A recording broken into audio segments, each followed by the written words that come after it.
The Pond Prowler is pretty much complete, and I'm about to give you the full tour, but make sure you stick around to the very end because I did buy another tiny plastic boat, and I will reveal it at the very end. And of course, we're going to do the exact same thing to it. But for the purpose of this video, I just want to mention that I did forget my freaking battery and battery box. That usually goes here, so I will include that right here. It's the Newport Vessels battery box, which is really nice. Quick connect terminals. It has accessory ports and USB ports. And if you have a lead acid, you can actually see how much battery you have remaining. And inside that, I run a 100 amp hour lithium battery. But other than that, everything is here. We just installed the Bimini top. It was just retracted. It pops up in about 10 seconds. It's the easiest thing ever. And I have a full video on that if you're interested. But with all that mumbo jumbo out of the way, let's get into the tour. And let's start up front because it gets crazier as we go back. As you can see, we're in my massive, luscious backyard. Oh, wait a minute. That's not a, oh, okay. Okay, close enough. Anyway, let's start on the bow. So, I have the Pond Prowler 2, which is the older version of the Pond Prowler 10, but it looks more like the Quest Angler. It's confusing, but for all intents and purposes, this is the 10-foot Pond Prowler, and I do have an exact match of that seat. However, it's in my storage unit and it's on a riser, so it looks a little bit different. Well, that's a different video, but let's start with this. So it is the Pond Prowler 10. That is what you can pick up at Bass Pro and Cabela's. I bought mine used for only $300. It had a bad title, that's why there's no registration on it, but we sent it anyway. So we've got that. We have these are like $3 to $4, I think they're Atwood, whatever that brand is, just generic handles off of Amazon. And they're really, really good because of course, this is how I pull the boat onto the trailer from the water.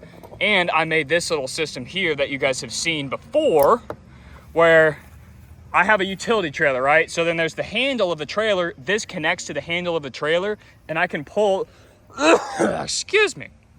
I can pull my boat out of the ramp quicker than any other boat on the ramp. So that way I can get it out of the way and then I can actually ratchet strap it down and do everything I need to, take it all apart and all that. So that's what that is for. Now moving up, we have the Amazon EVA foam decking. This thing, it's really dirty right now. It actually doesn't look that dirty on camera. Usually it's a lot more vibrant, but this stuff is absolutely amazing. Obviously this is what gives the entire boat its whole look. It's kind of the whole point. But it's great and super functional because it's cheap, first of all, super easy to cut, and it's quiet. So dropping anchors versus the loud plastic. We do a lot of flats fishing and a lot of sight fishing off this boat. So it's really important to minimize the vibrations, and that's why I put down this interlocking foam mat. That cost me $25 in 10 minutes. So I'm gonna link all this stuff below, every single thing, so you can pick it up as I do in all my videos, but figured I'd mention because I never mentioned that I have links below. So this decking is awesome because it looks great. It's non-skid. My water bottles don't slide, my lures, my tackle, all that stuff doesn't slide, my foam, pliers, all that good stuff. It quiets the boat and keeps everything in place. Plus, it looks pretty decent, if I have to say so myself. So, we've already talked about this foam that's linked below. That's super, super cheap. That was like one block and I only used half of it, or one package. It cost me like 30 bucks, super cheap. All right, so we've got the foam out of the way. We've got the handles. Let's see here. This, I don't know how heavy this is. I think it's like a 4 or 5 pound weight. Super, super light, but it's really good. It's all you need for this tiny little boat, and it's the grapnel style. So it digs into, because I only fish, you know, on the ocean and the bays and the bayous. So it's all sand, it's all mud, and this just digs in really well. You don't need to go above and beyond for a super heavy anchor. I do have a 20-pound anchor in there, but that has never even touched this boat. And then we've just got some generic Amazon 50-foot line. I know it says it's a 100-foot spool. That's not true. My 100-foot line is in the storage unit, but this is actually a 50-foot line on a 100-foot spool. All right, moving back. Well, let's go ahead and talk about this Bimini top because this has been the topic of conversation on the channel lately. This is the Kimimoto 2-bow tiny boat Bimini top. The reason I went with this one is because one, they reached out, they wanted to work with the channel, and they gave me this Bimini top for free which was super awesome. But the reason I went with it instead of just buying my own, because it's less than $100, is that it's the perfect skinny width for this boat. Now, if you watch the YouTube video of me installing it, I did have to kind of bend the tubes a little bit to angle them in, but that works perfectly well. The beam is a little bit smaller than the new boat we're doing. So as you can see, we've permanently fixed these in, but all it does is they unclip and unscrew. So I can actually reinstall this not this hardware, but rebuy the mounting brackets, put them on the new boat, and transfer this Bimini top to either boat whenever I want, no problem. So that's super cool. Now I am gonna mention, let's hop inside here. Oh, get a little shade. It's freaking 90 at 9 a.m. in Florida. So this fish ruler is a freaking lifesaver right here. Goes all the way up to 35 inches, which is decent. It's not the biggest ruler, but it only cost me $10. It's clear, it looks great, and it's extremely functional. It's not the best placement for it, but it's kind of what we have to work with. I wanted to put it up on the bow like a regular skiff, but the trolling motor plug gets in the way there, so it wouldn't work there. I do have this cup holder Kimimoto also sent to me with the Bimini top, but I'm not totally convinced on the placement. It's just Velcroed on right now, and I might remove it, not totally sure. But this seat actually came with the boat when I purchased it. So this seat right here, I don't think they sell on Amazon anymore, but I'll link something very similar for a really good price. But upgrading these seats is an absolute must with these boats. And on the back, I've actually got 2 dry bags. Some of them have the bill of sale and all that stuff for my boat, and the rest of it is just nav lights. As you can see, I have my navigation lights always in the boat in case something happens or I want to fish it late, last second. I always have the ability to be legal at night, so that's great. Well, legal, visible at least. All right, moving back. We've already discussed the battery and the battery box. That's kind of the brains of the operation. Now let's move on to my fish finder. And I fished without a fish finder, a few times a week on different boats or on land. And let me tell you, even just this $100 Garmin Striker 4 downscan only with chirp, this thing is absolutely awesome. It's super cheap. It looks great. It mounts right into the cup holder. You can twist it. You can remove it. So this will be transferred. I bought another mount for the next boat, and I'm going to be able to boop, untransfer it, slip it out, and put it into the next boat whenever I want to. And its transducer is actually connected to the bottom of my trolling motor here. So super easy. It's great. And I use this thing all the time. I'm not going to bore you with the details of a fish finder because you already know what they do, but this is a great $100 option that comes with the transducer. All right, let's move this stuff out of the way. This is the bag for my Bimini top. That is my life jacket. This is a backup life jacket.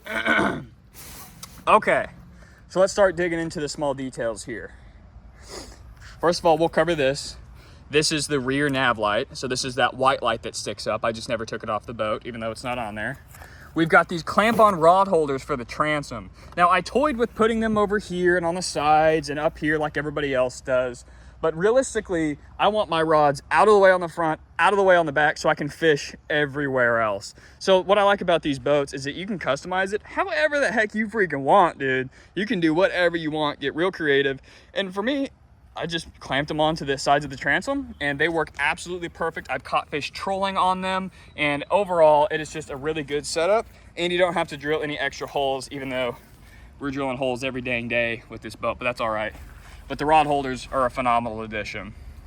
Okay, right here we have the sand spike anchor. So I leave it tethered to one of my cleats.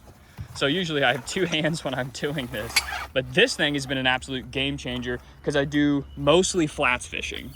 So I'm fishing in, 0 to 4 to 5 foot of water. And if I want to anchor, if I'm on a school of fish, I'm on some good structure. I don't have spot lock, obviously. I don't want to throw my anchor, do the 3-to-1 ratio. If I'm in 5 foot of water, throw out 15 foot of line way in front of me, do the reverse, the proper anchoring. And by that time, my motor's running, spooking fish. The grapnel anchor is already spooked a bunch of fish, but this, I just turn around and I stab it off the stern of the boat. It stabs into the sand or mud, and I'm anchored perfectly, no problem, and dead silent. So this thing was a gift from our friends at Better Boat, and they sent me this along with a bunch of other fun stuff, including this paddle over here. So the anchor spike is absolutely amazing. That has been the best alternative to a stick-it anchor I could find, but a stick-it anchor, I think we're gonna do that on the next build. But speaking of that, they also sent me this paddle, which is really nice. It's all you need, it's retractable, and it's much better than the standard yellow safety paddle, which I think is pretty ugly. And then this is just a $3 Walmart paddle holder drilled into the side. Super simple stuff. All right, now moving back here, you've seen the shallow water anchor, which is freaking awesome. I'm not even joking, you guys. This thing has completely, I'm not gonna say changed my life, but when I'm out there flats fishing, dude, you don't understand how easy it is. You saw me do it in no time with one hand. Stick it in there, you're good to go. You're silent and you're anchored. It's really good for sandbars. And this will go up to, I think, a 24-foot boat. So if you want to anchor on a sandbar, you want to beach your boat, but you don't want to beach it, but you want to anchor it off the beach, this is a great solution for even much, much bigger boats. All right, I do have a net that stays in the boat here. So I'll show you why I like this one, and I'll show you why I don't like this one. So I might not even be able to open it with one hand because it gets caked in salt. So let me try to open it real quick. I'm gonna have to set the phone down here. See if you can see me there. I just need to leave it out of the bag for good. That's what I need to do. Just not put it back in this freaking bag. God, dude, it's so hot. I wish I was on the boat right now. Why didn't we do this on the freaking water, dude? I can't even open this dang bag. All right, my daggum phone overheated. It is so hot out here right now, especially at this freaking storage facility. Should have done this on the water, but my solution, my big brain solution to opening the salt-covered zipper was give it an old stab with a knife and throw it away and deal with it later. But anyway, here's why I like this net, because it folds down like this. It does have a little measuring thing in there, but I don't even know how that would be useful. Folds up, locks in, and it even clips to you. So once you have it in the folded position, you can clip it on your pants. Now listen, this is not a huge net. This is a pretty small net, but it gets the job done. It folds down, it's compact, and it floats, and it just flat out works. And all the accessories are exactly how I want them, where they want to be. This boat has caught me lots of fish, made so many memories for my wife and I, and stay tuned because we are gonna keep fishing the crap out of it. But real quick, let me introduce you to the new boat build, but don't worry, this ain't going nowhere. I am keeping this. This will be my kid's first boat. As you can see, we just bought a brand new 12-foot Sun Dolphin American 12 John boat made of plastic. And this is our next tiny boat build adventure. I'm gonna be taking it out on its maiden voyage very soon. I just got it registered. I've got all the numbers, all that stuff. It's good to go. Hit like and subscribe. Stay tuned for many more tiny boat builds. This will not be the last one. So stick around because we are gonna do a full series of reviews, stability test, price, comparing it to aluminum, a general review, all that stuff before we deck it out and turn this into a little bass boat.